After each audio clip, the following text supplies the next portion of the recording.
ठीक है, अब हम चलते हैं हमारा नया टॉपिक रिप्रोडक्शन साइकिल।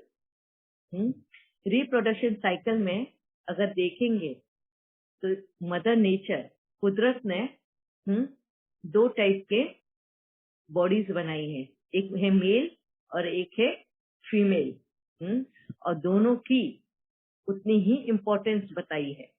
हाँ, कोई किसी से कम नहीं है। क्यों? दोनों कितनी इम्पोर्टेंस है, ताकि किसी में भी वो गुर्मी ना आए, गुरु ना बढ़ जाए, घमंड ना आ जाए उनके वजूद का। तो निर्माणता रहनी चाहिए उस शरीर की, इसलिए कुदरत ने इस तरह का शरीर बनाया कि दोनों एक दूसरे के बगैर रह नहीं सकते। दोनों एक दूसरे के साथ में चलेंगे तो ही ये साइकिल आगे बढ़ेगी, नहीं तो नहीं बढ़ सकती। फिर वो भले ही वनस्पति हो, मतलब पेड़ पौधे हो, मतलब एक ही जगह पे हिलते भी नहीं है, वो एक जगह पे वो स्थिर है, फिर भी उसमें मेल और फीमेल बनाया है। अमीबा ले लो, कीड़े मकोड़े, सूक्ष्म पानी में जो जीवाणु होते हैं उनको ले लो, या पशु पक्षियों को ले लो, किसको भी ले लो, हर इसमें मेल और फीमेल दोनों होते हैं। और हर जगह पर फीमेल जो है वो ही क्रिएटर बताई है, जननी बताई है। कहीं पे भी मेल को जननी नहीं बताया है। Male is always a donor and female is always a creator. ये कुदरत का एक करिश्मा बोलो, या कुदरत को बैलेंस करने का जो एक तरीका है ना, ये अगर आप देखेंगे, बहुत गौर से अगर इसको समझेंगे तो आपको समझ में आएगा कि यहाँ पर कुदरत ने इस तरह ये तालमेल बिठाया है कि किसी के भी अंदर ये विकार आ ही नहीं सकते। घमंड, गुरूर, बलशाली, इन सब का अगर वो अपने कंट्रोल में, अपनी मर्यादा में रहे, अपने डिसिप्लिन में रहे, अपने आप को समझ कर रहे, तभी कोई किसी से बड़ा नहीं, कोई किसी से छोटा नहीं है। हाथी नहीं बोलेगा कि चींटी इतनी छोटी है, उसका क्या मोल, नहीं, चींटी ऐसे बोलेगी। हाथी तो इतना बड़ा है, इतना अनाज खा जाता है, उसको तो जो रहना ही नहीं चाहिए इस दुनिया में। हर एक का अपना वजूद, हर एक की अपनी इम्पोर्टेंस, ऐसे ही मेल और फीमेल की भी है। अब क्या रोल है ये मेल और फीमेल का, क्या इनके लिए मर्यादाएं कुदरत ने बनाई हुई है।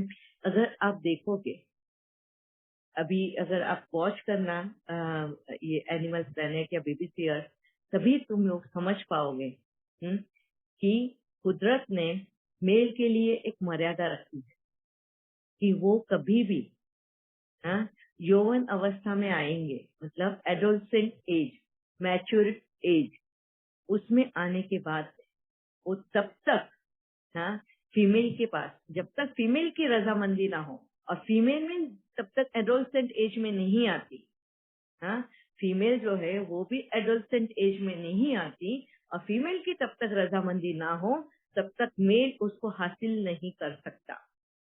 फिर वो शेर हो जाए, हाथी हो जाए, या छोटी सी चींटी या हनी बी, या कोई भी पशु पक्षी हो जाए, अगर आप गौर से देखेंगे इस साइकिल को, तो कहीं पे भी मेल जो है ना, वो फीमेल को रिझाने की कोशिश करता है, मनाने की कोशिश करता है, और प्यार से अपने अंदर की जो टैलेंट्स होती है ना, वो दिखा के, कभी बल होता है उनमें, कभी नाच के, कभी गा के, हर एक का अपना एक तरीका होता है एक फीमेल को रिझाने का। और फीमेल अगर फीमेल तैयार है, और वो भी उसके पसंद के हिसाब से, तो जो मेल चाहिए उसको, जो मेल पसंद है, अगर उसने वो इशारा दिया है तो ही उनमें संभोग हो सकता है, मतलब सेक्सुअल ये हो सकता है, मीटिंग हो सकती है, तब तक नहीं। और ये मर्यादाएं हर एक इस कुदरत में जो बना है उनके लागू है, कोई भी उस मर्यादा को लांघ नहीं सकता, और जो लांघता है उसको पनिशमेंट मिलती है, वो लिखित है, ये कुदरती नियम है। उसको मिलना ही है ये पनिशमेंट। वो अगर आप देखोगे एनिमल्स या बर्ड्स केस में, उनको दल से निकाल दिया जाता है, उनके गैंग से निकाल दिया जाता है, उसको लोनली छोड़ दिया जाता है। फिर दूसरे जानवर जो है, उसका भक्ष क्या बोलते हैं उसको, उसका खाना वो बन जाता है। इस तरह की उनको सजाएं होती हैं, कि ये रूल अगर तोड़ा तो। अच्छा, अब ये कब होता है, कब पता चलता है जानवरों में या अपने इंसानों में भी? एडोलसेंट एज हर एक इसमें, अगर अभी देखा जाए तो फीमेल का एडोलसेंट एज जब उसके मेंस्ट्रुएशन स्टार्ट होते हैं तब कहा जाता है कि ये उसका एडोलसेंट एज स्टार्ट हुआ। सेम ऐसे ही इवन जानवरों में भी है, पशु पक्षियों में भी है, और सभी में है। हर एक का एक मैच्योरिटी टाइम होता है। मैं हर एक का आयु के हिसाब से होता है। ऐसे नहीं बोलेंगे कि इतने साल में ही वो मैच्योर होते हैं या इतने साल में होते हैं। कीड़े मकोड़े जिनका एक ही घंटे का है जीवन, एक दिन का जीवन है, एक हफ्ते भर का जीवन है, तो उनका मैच्योरिटी पीरियड, उनका मेटिंग पीरियड बहुत कम समय में होता है। वैसे ही इंसानों का अगर मैच्योरिटी पीरियड देखेंगे तो 16 या 20 साल के इसमें औरतों का, और आदमी का उससे ज्यादा साल में। अब समय अनुसार और हमारे खाने पीने की तरीकों के अनुसार इस वजह से अब वो जो मैच्योरिटी लेवल है वो कम होके अभी तो 8 साल 7 साल 8 साल में ही लड़कियां मैच्योर हो जाती है। और जानवरों में ऐसा नहीं है। जानवरों में अभी तक वही एज है उनका। इवन कुत्ते हैं, बिल्लियां हैं, चूहे हैं, जो भी जानवर ले लो, हर एक के लिए एक मैच्योरिटी पीरियड रहता है। ठीक है, वो मैच्योरिटी पीरियड जब स्टार्ट होता है तो एक टाइप की फ्रेग्रेंस उस बॉडी से निकलती है, फीमेल के बॉडी से। फीमेल के बॉडी से वो एक टाइप की फ्रेग्रेंस निकलती है, और वो फ्रेग्रेंस मेल की बॉडी, मेल हार्मोन बोलते हैं उसको, मेल के हार्मोन को वो टच होती है, और तब उसको पता चलता है कि ये मैच्योर हो चुकी है। और तब जाके वो उसको मनाने की कोशिश करता है, रिझाने की कोशिश करता है। जब वो मैच्योरिटी पीरियड में रहती है उस वक्त, मेंस्ट्रुएशन पीरियड चल रहा होता है उस वक्त, ये होता है रिप्रोडक्शन साइकिल का ये सर्कल। अभी हर एक इसमें रिप्रोडक्शन साइकिल अलग अलग टाइम होता है। किसी का हर साल में 4 बार आता है, मतलब 4-4 महीने में आता है। किसी का 2-2 महीने में आता है। अगर ह्यूमन बीइंग का देखेंगे तो एवरी मंथ 26 डेज, 26 से 28 डेज की साइकिल होती है फीमेल की। एलिफेंट्स और इनमें सबके इसमें अगर देखेंगे तो हर एक का टाइमिंग अलग अलग दिखाया है। क्या? मेंस्ट्रुएशन का, फीमेल के। और जब मेंस्ट्रुएशन का टाइम रहता है वही रिप्रोडक्शन साइकिल का टाइम बताया गया है। अभी अगर आप देखेंगे हर एनिमल में, अभी टर्टल सीजन हम बोलते हैं, टर्टल्स मतलब टॉर्टोइज, कछुआ होते हैं ना। अगर आप देखेंगे हम इंसान, वो भीड़ लगी रहती है टर्टल सीजन देखने की। अभी यहाँ पे महाराष्ट्र में कोंकण रत्नागिरी साइड में एक बीच बना हुआ है जहाँ पे बहुत लाखों की संख्या में टर्टल्स आते हैं। मीटिंग हो जाती है उनकी। लाखों की संख्या में टर्टल्स बीच पे आते हैं, वहां पे अपने अंडे देते हैं, और इकट्ठे सब टर्टल्स एक साथ अंडे देते हैं। सोचो, उनके लिए मतलब एक ही वो है टाइम, और एक साथ में वो सारे अंडे देकर फिर से नदी में चले जाते हैं। ऐसे ही सारे पक्षियों का भी होता है। अगर आप देखोगे कबूतरों को भी, कबूतर कब सताते हैं आपको? हर 4 महीने में एक बार वो घर में आने की कोशिश करेंगे, घर बनाने की कोशिश करते हैं। मतलब उनका जो है पीरियड 4-4 महीने का है। आफ्टर एवरी 4 मंथ उनकी मेंस्ट्रुएशन टाइम आता है, रिप्रोडक्शन का टाइम आता है। 4 महीना क्यों? क्योंकि अभी 4 महीने के बाद में, अभी समझो अंडा दिया है तो उनको 4 महीना लगता है वो बच्चे को उगा के, उसको बड़ा करके, उसको इंडिपेंडेंट करने के लिए। जैसे वो उड़ना शुरू कर देता है, ये टाइम पीरियड है 4 महीने। वो बच्चा उड़ के चले जाता है, फिर वो दूसरी साइकिल के लिए रेडी हो जाते हैं। ऐसे ही सब एनिमल्स का है। टर्टल्स का भी सीजन लिखा है। कोई भी अगर तुम देखोगे क्या बोलते हो उसको, विल्डरबीज, हाँ विल्डरबीज करके एक टाइप के भैंस जैसे ही दिखते हैं वो, आधे डियर है आधे भैंस जैसे दिखते हैं। उनका भी अगर देखेंगे आप, वो झुंड में, लाखों की झुंड में एक साथ में रहते हैं, पर हर एक का मीटिंग पीरियड साथ में आ जाता है। सबके एक साथ में बच्चे होते हैं, वो पूरे झुंड में रहते हैं, सब एक दूसरे का ख्याल रखते हैं वहाँ पे। हाथी का भी एक साथ में अगर देखोगे आप, 4-4 5-5 के छोटे छोटे बच्चे उनके साथ में उस झुंड में चल रहे होते हैं, क्योंकि उनका भी मीटिंग पीरियड एक टाइम रहता है, परफेक्ट वही टाइम पे। और वो बिना मीटिंग वक्त, मतलब मेंस्ट्रुएशन के बिना वो कभी मीटिंग नहीं करेंगे, हाँ, संभोग नहीं करते। इसके लिए आज उनको कपड़ों की जरूरत नहीं है। अगर आप देखते हैं, एक इंसान के सिवाय और कोई कपड़े पहनता है?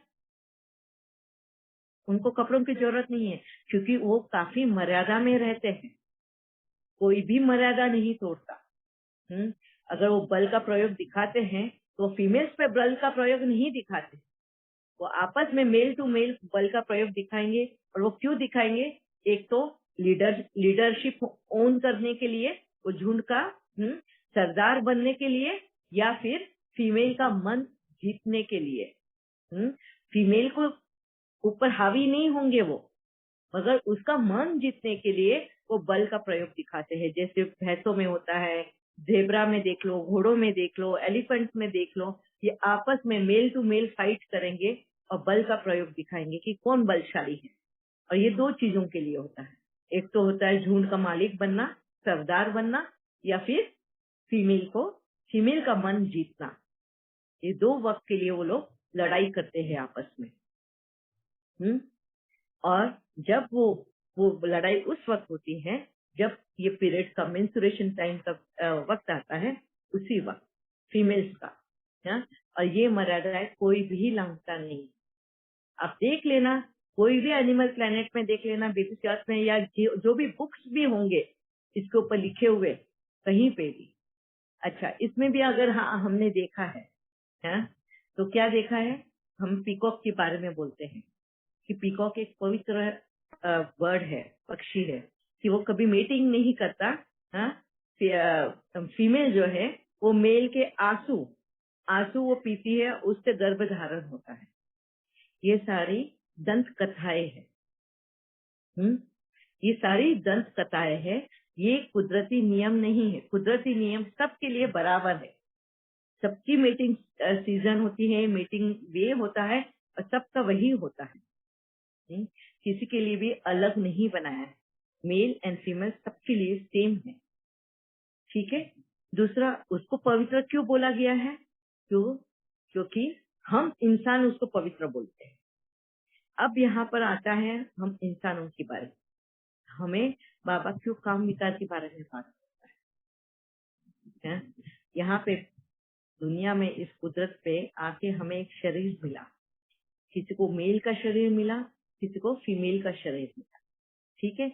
अब शिव बाबा आके हमें किस बात के बारे में सिखाता है काम विकार के लिए? हाँ? एक व्रता बनो, हाँ? एक व्रता बनो, एक की याद में रहो। हाँ? सपनों में तो क्या बोलते हैं, सोचने में तो क्या, सपने में भी किसी और के बारे में ना सोचो तुम, इतनी पवित्रता तुम्हारे में आनी चाहिए। तो बाबा एक आत्मा को ये बात सिखा रहा है। इसका मतलब क्या?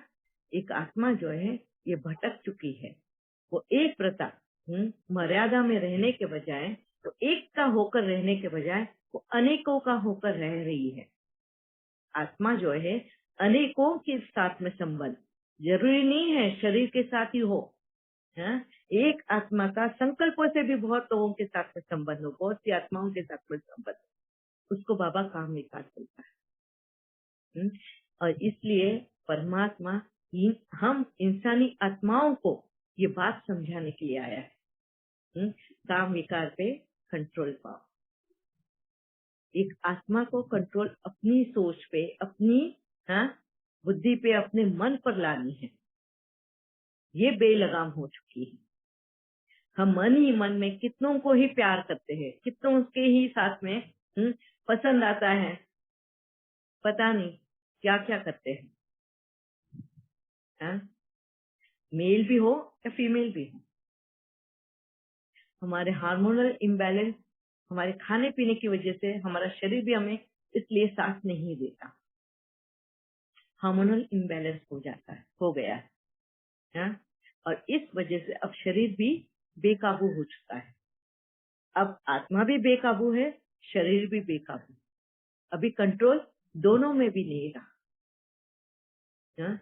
नहीं तो कुदरत ने इंसान के लिए जो शरीर बनाया था ना, उसकी बराबर 26 to 28 डेज की साइकिल बनाई है औरत की, है? और वो जब उस साइकिल पीरियड के नजदीक आती है, उस वक्त जो फ्रेग्रेंस निकलती है, उस फ्रेग्रेंस से ही मेल अट्रैक्ट होता है।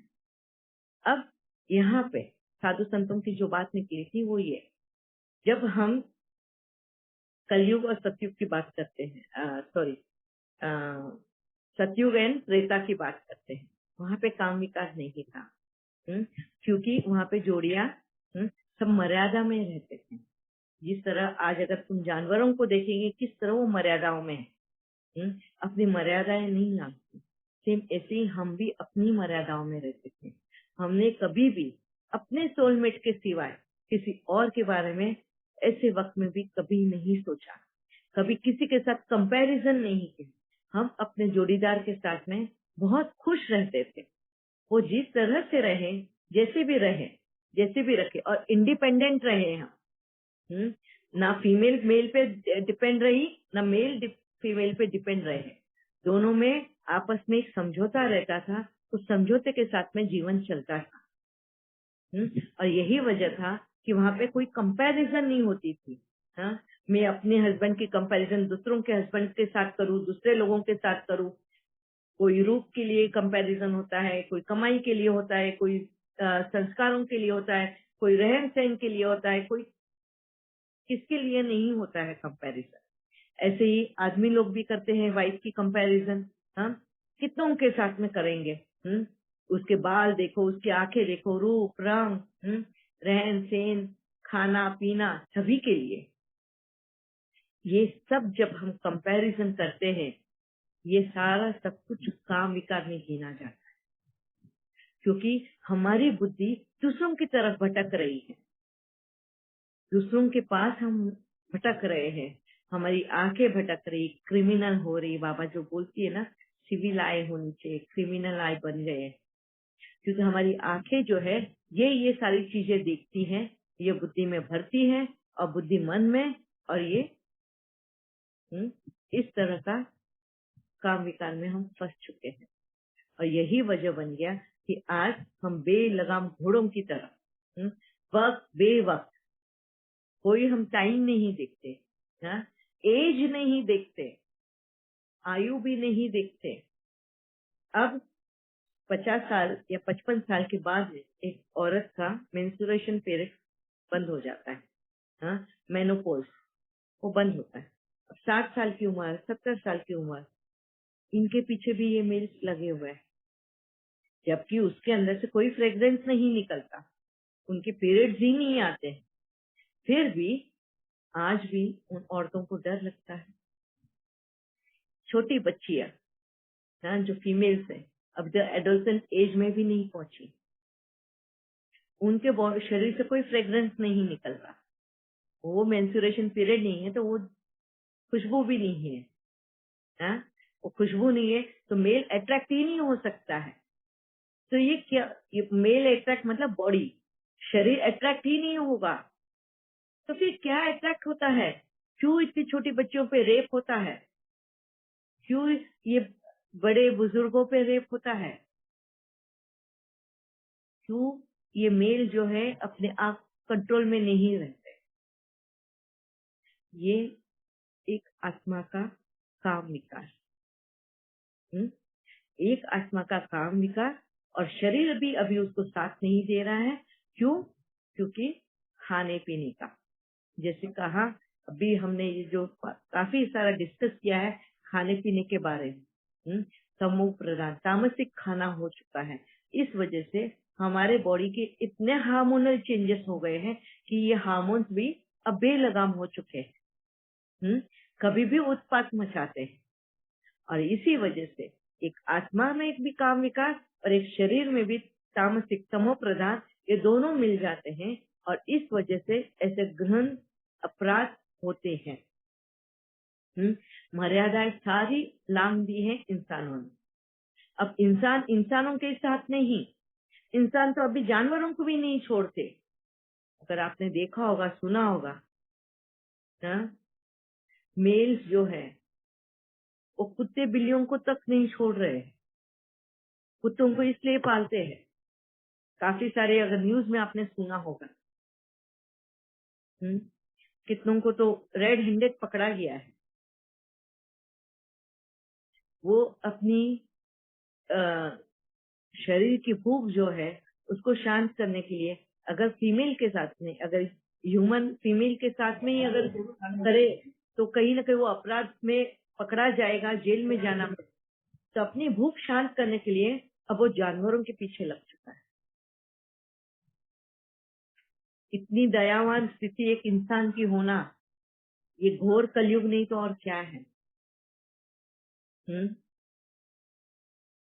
इसी को काम विकार बोलते हैं।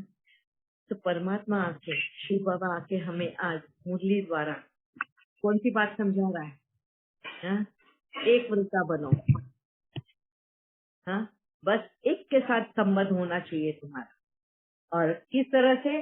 पहले बाबा बोलते हैं तुम मुझे पहले साजन मानो, पहले तुम्हें वहां से पवित्रता लानी है, अपने मन पे कंट्रोल लाना है, अपनी सोच पे कंट्रोल लाना है, बुद्धि पे एंड मन पे, मन और बुद्धि इन दोनों पे कंट्रोल लाना है। तुम वही देखोगे जो प्योर होगा। पवित्रता लानी है तुम्हारी, देखा आंखों की दृष्टि में भी पवित्रता होनी चाहिए। अब उसके लिए बाबा हमसे काम करवा रहा है। जब एक आत्मा इस रूप में पवित्र बनेगी, तब जाके हमारे ऊपर से वो लगाम बाबा उठाएगा। पहले मुझे साजन मानो। जब हमारी वो कंट्रोल आएगी, मर्यादाएं में आ जाएंगे, हमारी अपने ऊपर लगाम आ जाएगी।